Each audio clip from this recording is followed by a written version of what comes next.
সম্মানিত দর্শক, বিএনপি রাষ্ট্র ক্ষমতায় এসেছে মাত্র ১০০ দিন হলো।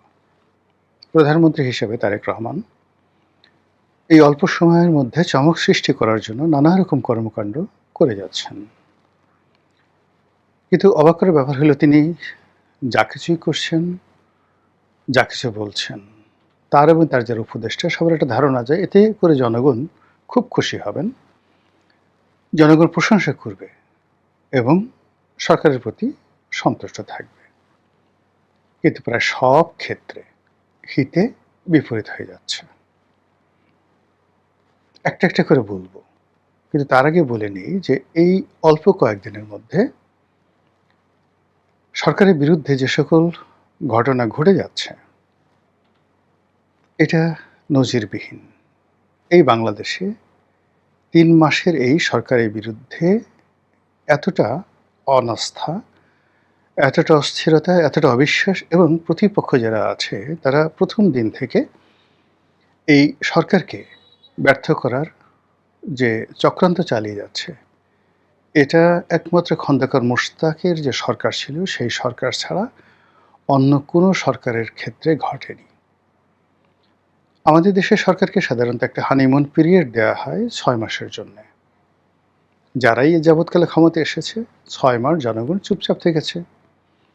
১ বছর পর ধীরে ধীরে তারা মুখ খোলার চেষ্টা করেছে। বঙ্গবন্ধু, জিয়াউর রহমান, এরশাদ, এরপরে যারাই ক্ষমতায় এসছে, ইভেন ১১র সময়, ইভেন ডক্টর মোহাম্মদ ইউনূস, সব ক্ষেত্রে কিন্তু জনগণ ৬ মাস কোনো কথা বলেনি আর ১ বছর ধৈর্য ধারণ করেছে।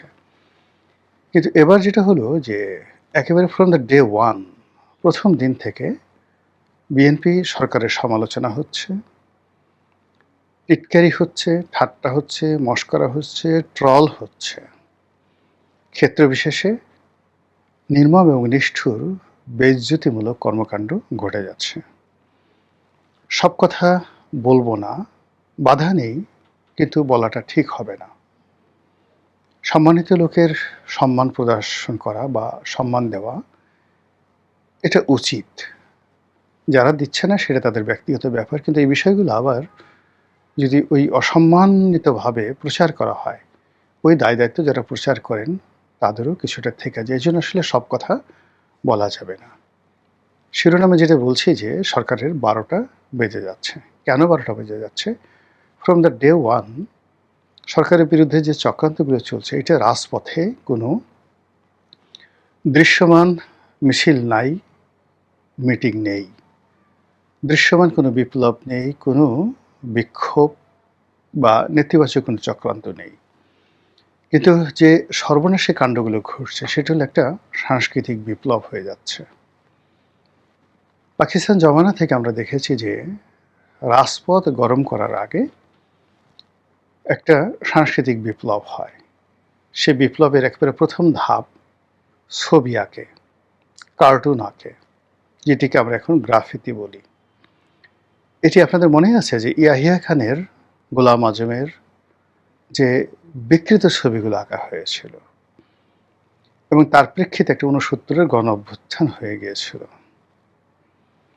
আপনি যদি এরশাদ সাহেবের বিরুদ্ধে দেখেন, তার পতনের আগে তাকে কেন্দ্র করে গান হয়েছে, গ্রাফিতি হয়েছে, তার অনেকগুলো বাজে উপাধি হয়েছে। তার মধ্যে একটা ছিল বিশ্ব বেহায়া, স্বৈরাচারী বিশ্ব বেহায়া, এবং তার অনেকগুলো বিকৃত কার্টুন তৈরি করা হয়েছিল। একইভাবে পরবর্তী যে সরকারগুলো, ধরুন সেই যে ২০০১ সন থেকে ২০০৬, সেখানে তারেক রহমান সাহেবকে, হাওয়া ভবনকে এবং আরও সংশ্লিষ্ট অন্তত ১০ জন লোককে যেভাবে পোর্ট্রেট করা হয়েছিল সেটি বিএনপি সামাল দিতে পারেনি। আওয়ামী লীগের অবস্থাও একই। সেটা ২০০৯ থেকে একদম যাকে বলা হয় ২৪ পর্যন্ত, কিংবা ৯৬ থেকে ২০০১ পর্যন্ত। প্রতিটি সরকারের পতনের আগে একটা সাংস্কৃতিক বিপ্লব হয়। প্রথমে ছবি আঁকা, এরপরে গান রচনা, এরপরে নাটক, এরপরে কবিতা। এরপরে রাজপথ গরম হয়ে যায়।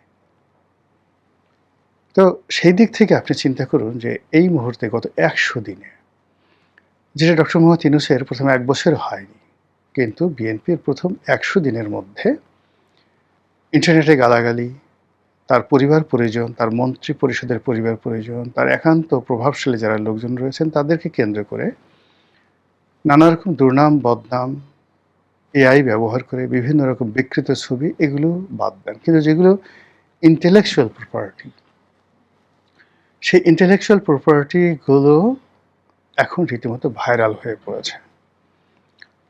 বিএনপির চাঁদাবাজি নিয়ে, এই আমলের হাম নিয়ে যে গানগুলো রচিত হয়েছে, বিএনপি যে কার্ড দিয়েছে, বিএনপি যে খাল কাটার কর্মসূচি গ্রহণ করেছে, বা এই যে তারেক রহমান সাহেব যে কাজগুলো জনগণের তুষ্টির জন্য করছেন, সেই কাজগুলোকে ট্রল করার জন্য যে সকল পুঁথি, যে সকল পুঁথি সাহিত্য, যে সকল কবিতা, যে সকল গীতি কবিতা, এই মানে বিভিন্ন মানুষে ভিডিও আকারে, অডিও আকারে যেভাবে মানে সামাজিক মাধ্যমে ছড়িয়ে দিয়েছে, এটি আনবিলিভেবল, কল্পনাই করা যায় না।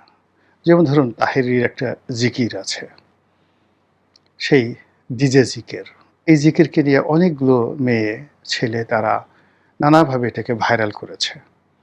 বা দেখা গেল ওই যে হাফিজুর রহমান কুয়াকাটা, তার একটা বক্তব্য ছিল যে এই চুপ কর, কি একটা কথা যেন একটা ছোট বাচ্চা ছেলে বলে এসেছিল জয় বাংলা। তো এরকম ভাইরাল হয়ে গেছে। আর একজন এই মুরব্বী উহু উহু হু করে একটা বক্তব্য দিয়েছিল একজন, সেটাও ভাইরাল হয়ে গেছে।